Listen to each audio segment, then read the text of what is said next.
Chernobyl and 3 Mile Island, and a lot of that really scared a lot of environmentalists. Basically, nuclear was the Bitcoin mining of that era. There was a huge campaign by environmentalists against nuclear, and it was very successful, and it stymied the development of nuclear in the United States. If that hadn't happened, we would probably have a nuclear-dominated grid, and we probably would not be where we are with climate change right now. I think we really would be in a much safer position with more time to deal with the situation. In today's episode, we delve into the remarkable flexibility of Bitcoin miners to adapt to the supply and demand needs for energy grids. Our guest, Margo Paez, is a research fellow at the Bitcoin Policy Institute. She discusses how Bitcoin mining can revolutionize the energy sector and shift economic incentives towards renewable infrastructure.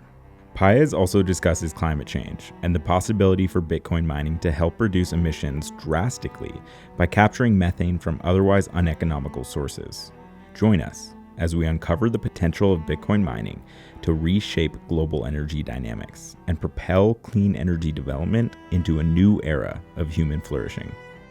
Let's hear Margo describe how Bitcoin mining is a positive force for the green energy transition. But before we do that, I want to introduce our sponsors, Stampseed, the Orange Pill app, and Swan.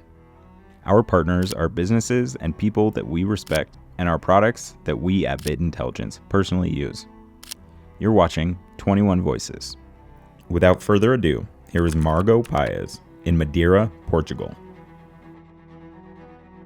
The most important aspect of Bitcoin mining is its flexibility.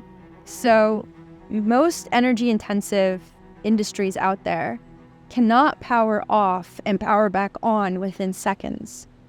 This is a really special attribute. What makes it even better is that it's so modular and so easy to transport and set up anywhere. You have a much lower investment, so you can get into it fairly easy. And then it's paying you, right? You're getting a revenue. And so if you combine all that, the modularity, the ability to just set up anywhere, a lower capital investment, and then the ability to power on and off within seconds, and you have this really, really flexible location agnostic tool that can be part of your toolkit, your energy toolkit, and that can help you with grid stability, creating a base floor revenue, leapfrogging in terms of energy poverty. You know, there's so many innovations. Methane mitigation, it's just like a second order effect, but that's what makes it so special and makes flexibility the most important aspect of Bitcoin mining. How to make the network carbon negative using Bitcoin mining? You take these sites where you have methane being either flared or vented for some reason. Usually it's for economics reasons. It's just uneconomical to capture it and combust it. And then also because these sites, they have to exist, like a landfill or a biowaste site or a livestock, waste site, right? They're going to exist, right? But it's not economical to capture it. If you take Bitcoin miners and you put them there on that site, you then incentivize, you have a monetary incentive to capture that methane, pipe it through a combustion engine, connect some Bitcoin miners on the other end, because you're generating electricity. And now you're taking methane, you're combusting it with a much higher efficiency than if you were flaring or venting. And now you're producing Bitcoin, so you're getting that revenue. But you're also reducing your greenhouse gas emissions potency. And the potency of methane compared to carbon dioxide over a 20-year period is around 84 times as much. So that means that if you took one molecule of carbon dioxide and compared it to one molecule of methane in the atmosphere, and all other things being equal, that one molecule of methane is going to be 84 times more potent at warming the planet than that one CO2 molecule.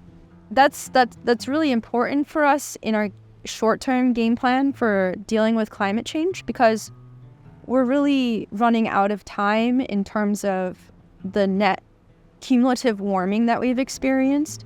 So if we can address our methane problem, then we can buy ourselves more time to address the bigger problem, which is the CO2. So, right, CO2 is good, it's okay, but if you have too much, it throws off the energy balance of the planet, and it's a delicate system. So that's what we can do. We can contribute in a small or significant way, depending on how easily we can scale out with Bitcoin miners on these sites. And we can help slow that warming so that we don't hit those tipping points. So it's a really powerful idea.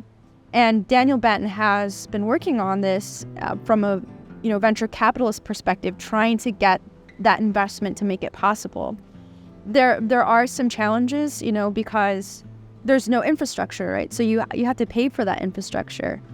So it may be at times more capital intensive, even from what you can monetize alone with Bitcoin mining. But if you can combine that with some other secondary revenue sources, it might be enough to balance it out. That's basically the idea around how you can mitigate that methane using Bitcoin mining, and we really do need these solutions. The end result of that is that the hash rate, it becomes roughly carbon negative because of the counting, because you're preventing that methane to go into the atmosphere, and greens the network overall. So it's really cool in that sense. But of course, I would love to see over time to see that we're not just carbon negative because we're offsetting in that way, but because we actually have Bitcoin miners really either taking a lot, the wasted energy, whether it's flared or vented, or being situated with renewable energy, or being on grids that are renewable energy dominant and providing that flexibility to help balance the grid. One way that we can overcome some of these capital intensive expenses for jump-starting landfill mining to mitigate methane is to get the government to actually provide incentives to Bitcoin miners. So that would be, could be like a tax subsidy of some kind, maybe something related to property taxes, which we've seen around flared gas mining in Texas, and I think in Montana, where you get a tax break. So tax breaks are really good at incentivizing, but there could be other ways. There could be credits that you could sell in a market. That could be another solution. That goes beyond just your standard carbon credit, right? Maybe if you tie that to some other useful infrastructure that will help with the build out for renewable energy. So in other words, like, let's say Bitcoin mining on a landfill is just the way to incentivize jumpstarting the build out of the infrastructure for capturing that gas and then turning into electricity. Maybe if you tie that with renewable natural gas pipeline, or you tie that with EV charging stations, right? Maybe the government would give you a credit that you could then turn around and sell on a market. Like, that could be something. It'd be cool to see the government come up with new ideas to make it possible. I mean, they know how to do it. They passed the IRA, and they provided a lot of credits to boost certain industries that are tied to renewable energy transition. So I'm sure if they just understood it a little bit better. So we have to do our part to try to educate them more on that. Please bear with us for a quick message from our sponsors. These videos take a lot of time to make, and we've partnered with brands we trust like Stampseed and the Orange Pill app in order to get the funding we need to bring you these videos every week. Don't store your Bitcoin in cold storage without stamping your seed phrase on an indestructible titanium plate. Stampseed is fireproof, rust-proof, impact-proof, and easy to hide. It has no loose parts and will give you ultimate peace of mind that your Bitcoin is safe and sound for the long term. Click the link in the description below for 15% off your stamping kit. When I finally got Bitcoin, it hit me like a lightning bolt. It was the currency of the future, the only money that truly mattered. But there was a problem. I didn't know anyone else that thought like me.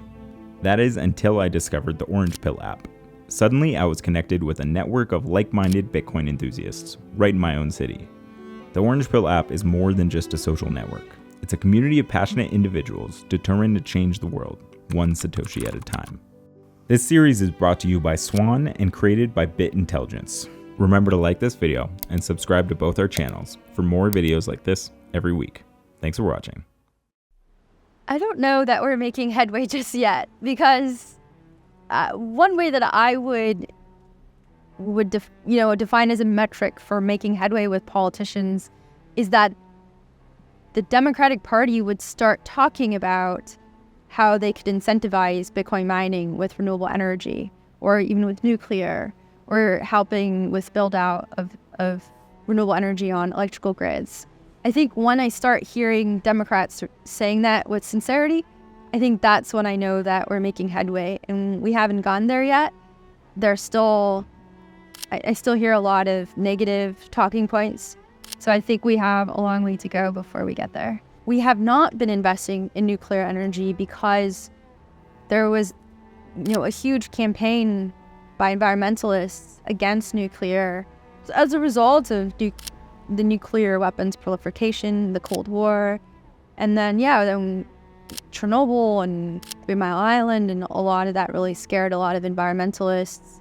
So they really made, basically nuclear was the Bitcoin mining of that era, right? And it was very successful, and it stymied the development of nuclear in the United States. If that hadn't happened, we would probably have a nuclear-dominated grid, and we probably would not be where we are with climate change right now. I think we really would be in a much safer position with more time to deal with the situation and to do the energy transition. So I think that was a problem, but I do know that there is some turnaround, and I think it is, a generational thing. We need a lot more younger people in Congress who didn't grow up under that fear, who have much more of an open mind to nuclear, in order for us to see a faster transition, to see more nuclear built out. Because the reality is the technology has been developing in the background all the time. It never disappeared. And I think nuclear wants to have its moment, but it's going to come probably at the end of this decade, and it's not going to help us in the immediate term for the transition. But for the future, I'm hopeful that it will play a bigger role.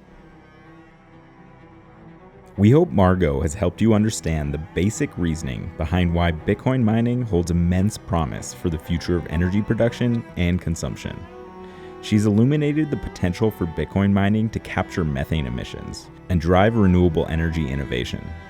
Moreover, our discussion has prompted critical reflections on why nuclear energy failed to gain traction in the 20th century, offering a warning for the long-term impacts of a misinformed public in adopting or abandoning a revolutionary technology. Stay tuned and remember to subscribe for the latest recaps, insights, and films about all things Bitcoin. This is 21 Voices. If you want to watch another episode, try this one here.